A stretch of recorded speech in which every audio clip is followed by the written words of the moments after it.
Hello everyone, I hope you all had a great day. Welcome to yet another versus video where I put these two very respected ships up against each other to figure out who would win this matchup. We will of course be doing this in the usual manner: intro first, general things and aspects, speed and maneuvering, offensive and defensive capabilities, and then of course the verdict. Fighters will as usual not be playing any significant role since they can turn the entire tide of a whole battle. Here we are purely looking at what ship is best without reinforcements, fighters, and equally competent crews.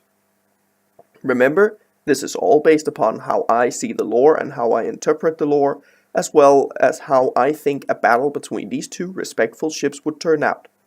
So, let's get started with the MC90 versus the Majestic class heavy cruiser.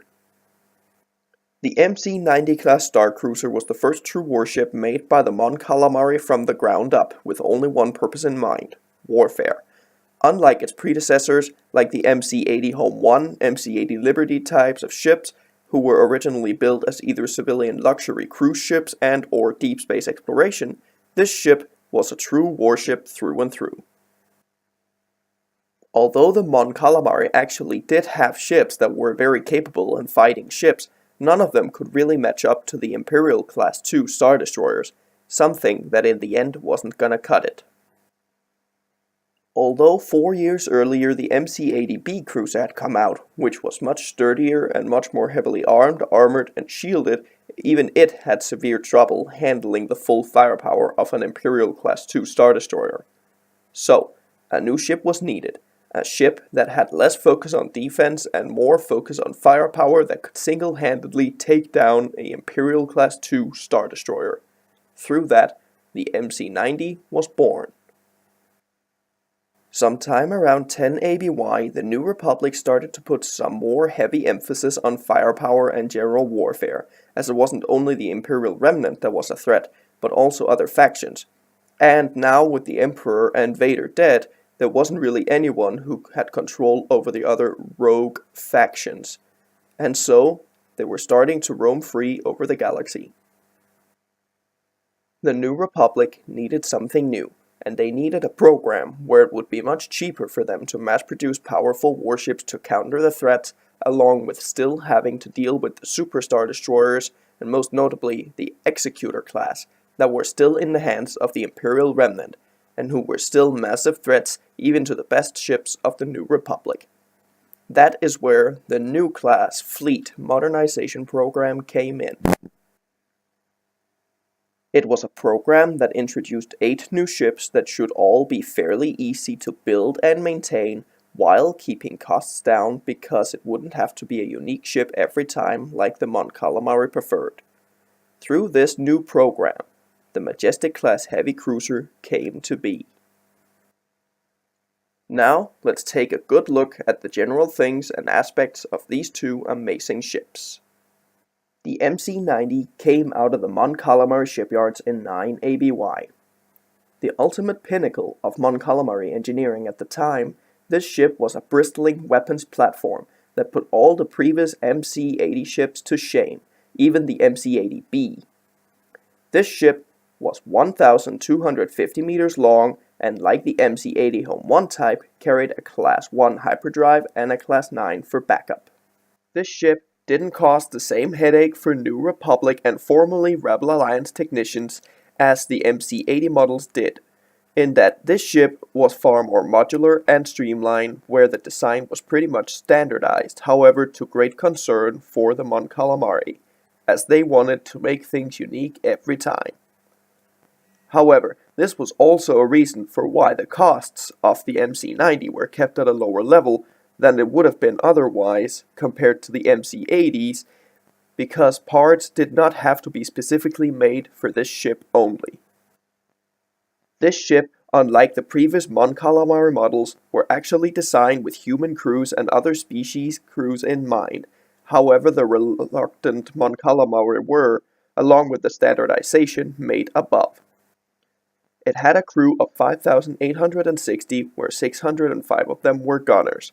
However, a minimum crew of 1,350 could still operate the ship, but not to its full capacity. It also carried 1,700 troops along with 72 starfighters of various classes. Along with that, it could carry 30,000 metric tons of cargo and had 2 years worth of consumables before having to dock to restock. This ship was used in the following 3 eras: New Republic era, New Jedi Order era, and Legacy era. In the end, you could actually blame the MC90 along with the Republic-class Star Destroyer for being the ships that kind of gave the New Republic the final kick in the rear end to really start up the new class modernization program, which in the end did culminate with the Nebula-class Star Destroyer. It is unknown what year the Majestic came out. However, it came out right before the Nebula-class Star Destroyer that came out in 15 ABY. So there's a very good theory, from my side at least, that it came out in 13 to 14 ABY. So from now on, that's what we'll go with, at least in this video. As I mentioned in my Nebula vs MC90 video, the Imperial Remnant might have actually, just like with the Nebula, laughed at the ridiculously small size of the Majestic when they first saw it, due to it only being 700 meters long. That was less than half the length of the Imperial-class Star Destroyers, which were 1,600 meters long. Doing the math, that means that the Imperial class was 900 meters longer, so that's quite a bit. However, for the small size, the Majestic was a lethal, lean, mean fighting machine, as well as a rather beautiful ship, if I should come up with a personal input. Anyway, back to subject.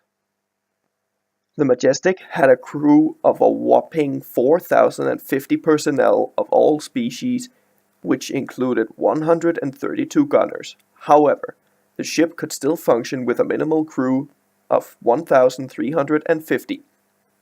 Though it isn't exactly specified how effective the ship would be in that regard. It also carried 640 troops, 12,000 metric tons of cargo, and 5 months' worth of consumables. Along with that, it carried 5 fighter squadrons, so the engineers behind the ship really had been forced to do anything they possibly could to fill in every single inch of the ship. If we take into account the pros and cons for each of these ships, we can conclude that while the Majestic is certainly smaller than the MC90 by an exact estimate of 550 meters, and has much narrower profile than the MC90, it could definitely carry its fair share of both cargo and consumables. However, something that almost seems like a pattern with these ships from the new class fleet program is their relatively low carrying capacity compared to most other ships. They seem to be used a lot more for defense than for attack, since they can't be gone for too long without having to dock to refuel and stuff up on their supplies. The Majestic having 5 months worth of consumables and 12,000 tons of cargo, and the Nebula, the culmination of the new class fleet program, being able to carry 6 months of consumables and 15,000 tons of cargo. Compared to the MC90 that has double the carrying capacity and 4 to 5 times the number of consumables with it. So for prolonged engagements, the MC90 will definitely have the edge. But considering the size of the Majestic, it is quite remarkable how much it could still carry. So for that, the Majestic should win this category. But for the amount that can be carried, the MC90 will win this category. Simply because of how much it can carry on its own, as well as how long it can go around independently. So, in the category of general things and aspects, the MC90 will win. Now we'll compare them in terms of speed and maneuvering.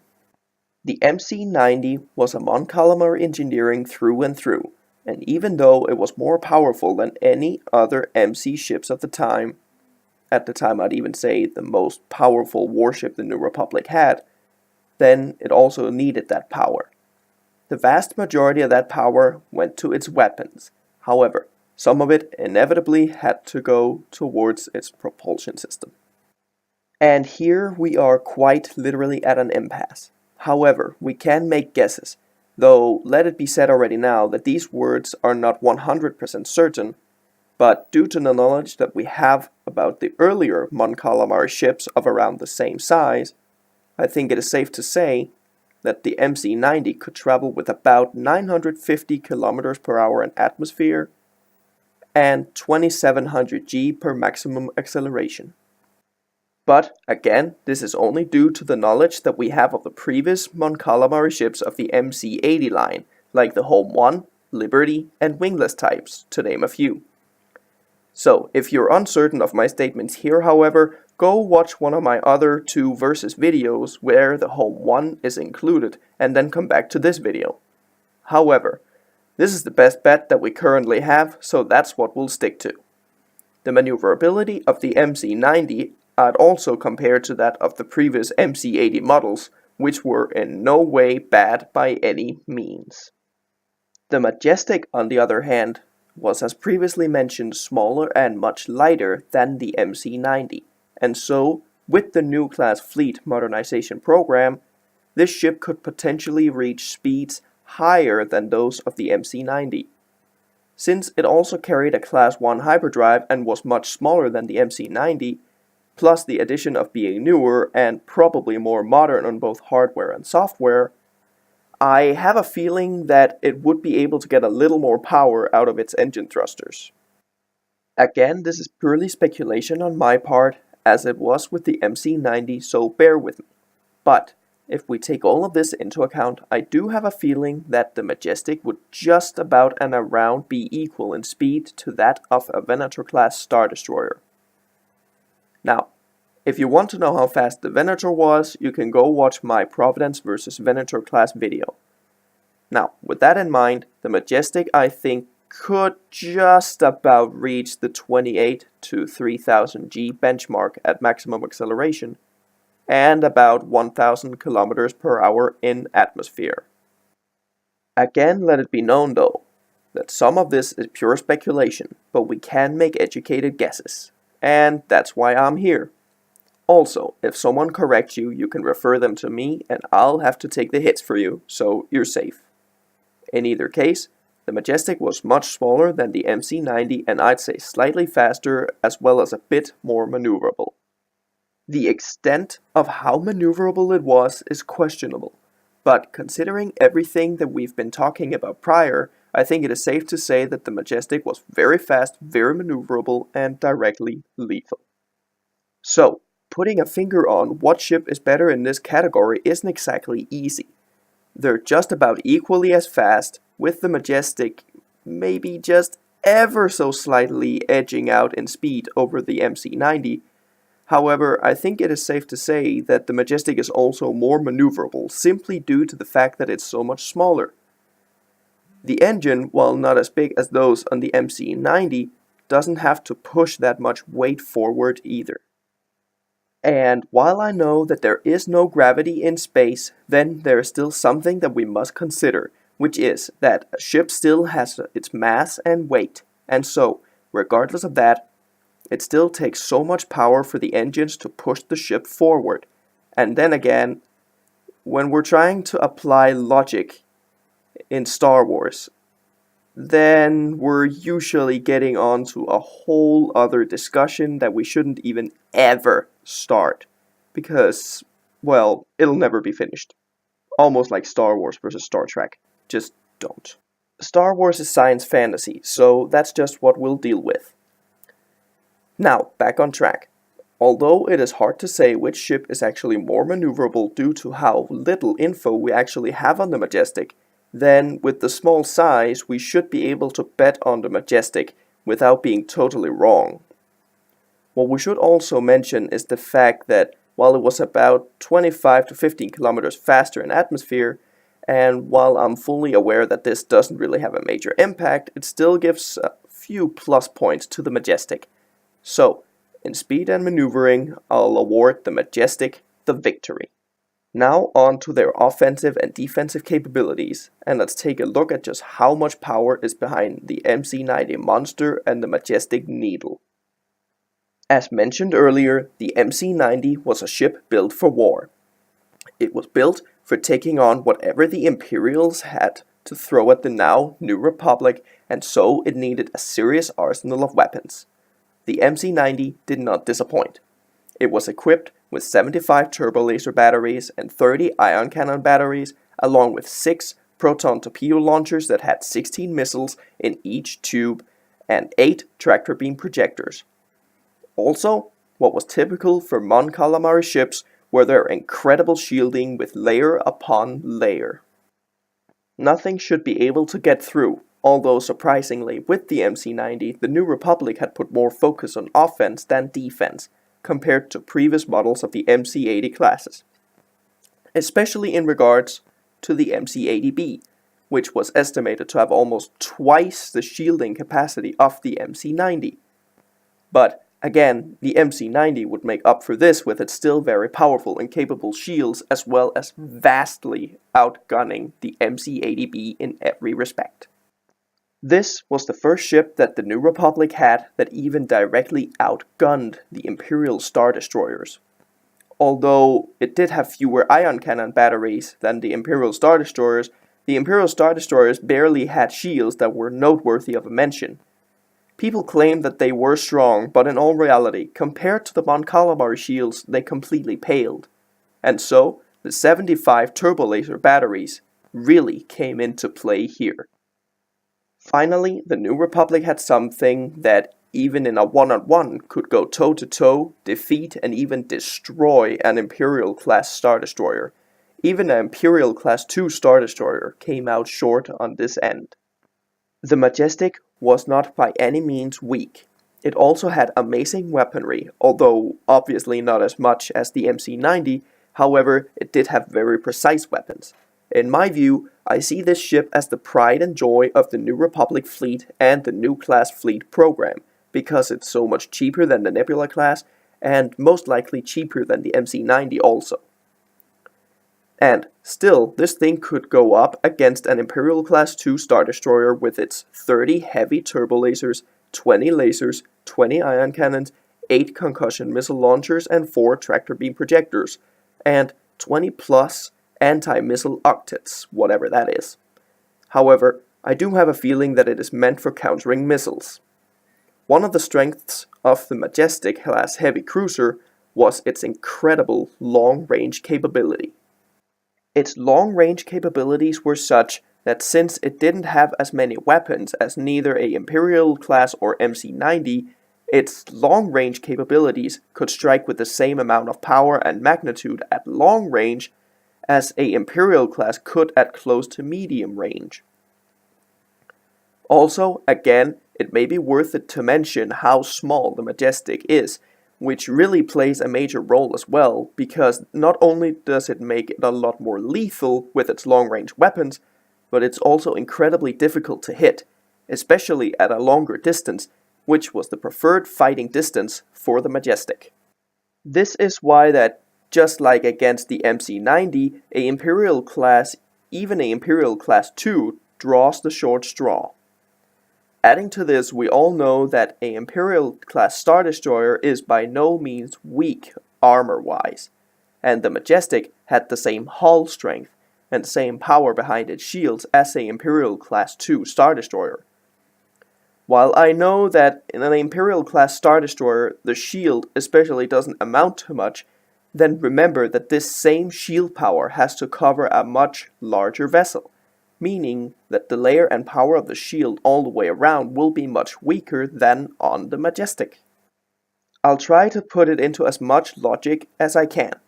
It's like pouring hot chocolate over 2 balls of marzipan, one big and one small, but you have the same amount of chocolate for each, but the bigger ball has a much thinner layer of chocolate around it than the smaller marzipan ball does, so the smaller ball has a thicker layer.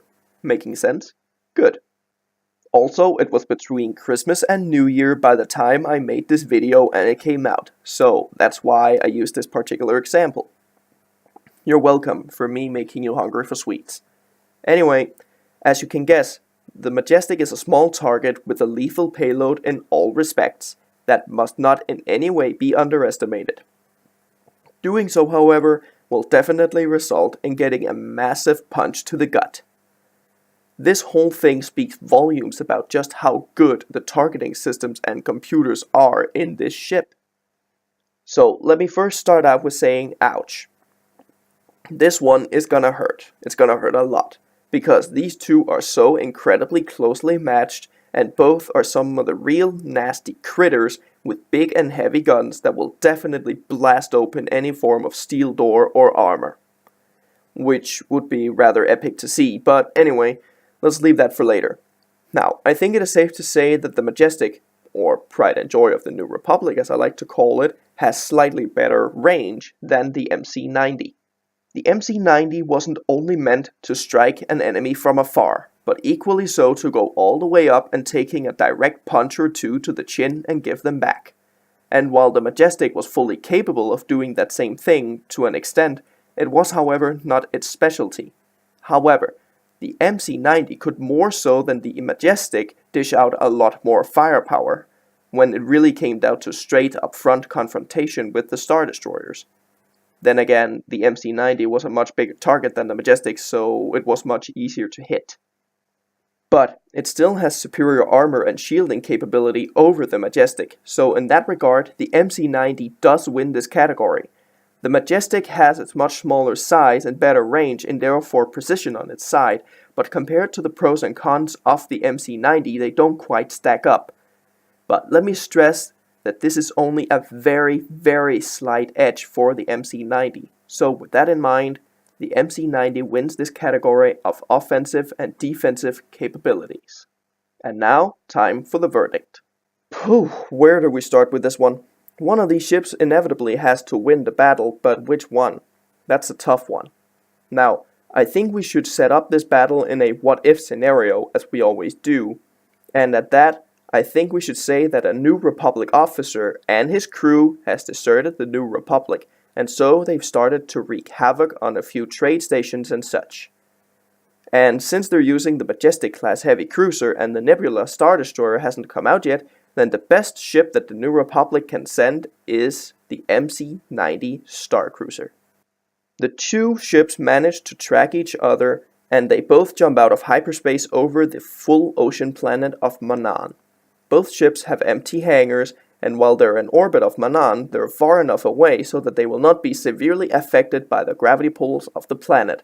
Otherwise, this is completely open space and there is absolutely nothing that can complicate the battle. Both commanders are of equal skill and competence as always. Both commanding officers know of the other ship, so they don't need to run a diagnostic of each other, and they both approach each other. The Majestic has the better range, so it can already begin shooting, while the MC90 doesn't quite have the Majestic in proper range. But it does fire off some proton torpedoes in the hopes of scoring some early hits. But, because the Majestic has an anti-missile counter system, almost like the point defense system against fighters, it doesn't take long for the Majestic to make short work of those torpedoes.